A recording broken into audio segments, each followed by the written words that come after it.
Hello friends, মোৰ অন্য এটা ভিডিঅ'লৈ আপোনালোকক স্বাগতম জনাইছো।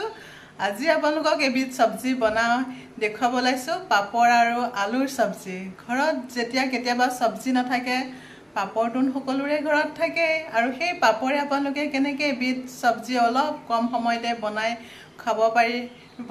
আহকচোন চাওঁ, আহক মোৰ পাকঘৰলৈ পাপৰৰ সবজি বনাও।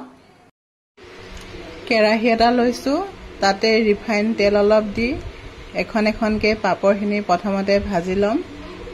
এয়া মোৰ পাপৰ ভাজি আছো।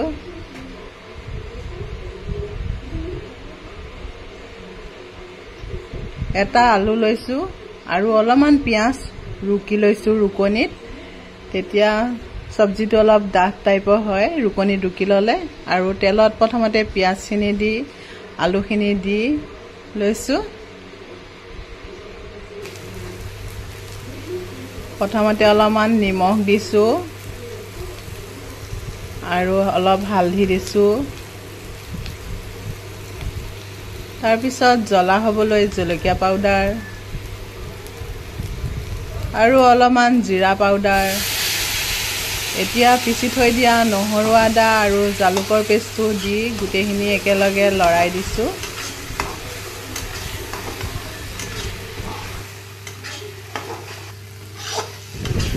আৰু ভাজি ভাজি ইয়াত তলত অলপ লাগাৰ নিচিনা হৈ গৈছে আৰু আলুখিনিও সিজিছে। এতিয়া ইয়াত অলপমান পানী দি দিছো, তেতিয়া আলুখিনি আৰু ভালকৈ অলপ সিজিব।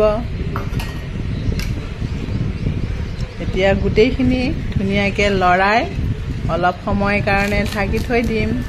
তাৰপিছত উতলাৰ পিছত এয়া উতলিছে দেখিছে। এতিয়া পাপৰখিনি ভাঙি পেলাই ইয়াত দি দিলো আৰু গোটেইখিনি একেলগে ধুনীয়াকৈ লৰাই দিম।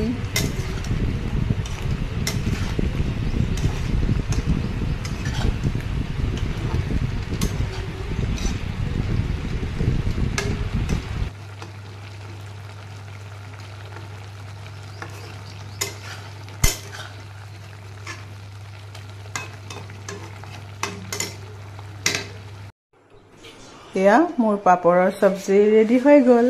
এতিয়া বাটি এটাত মই কাঢ়ি লওঁ।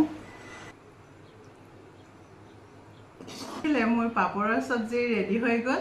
আপোনালোকেও ঘৰত এনেকৈ এবাৰ বনাই খাই চাবচোন পাপৰৰ সবজি কেনেকুৱা হয় আৰু কমেণ্টত জনাব নাপাহৰিব। আজিলৈ আহোঁ, বাই।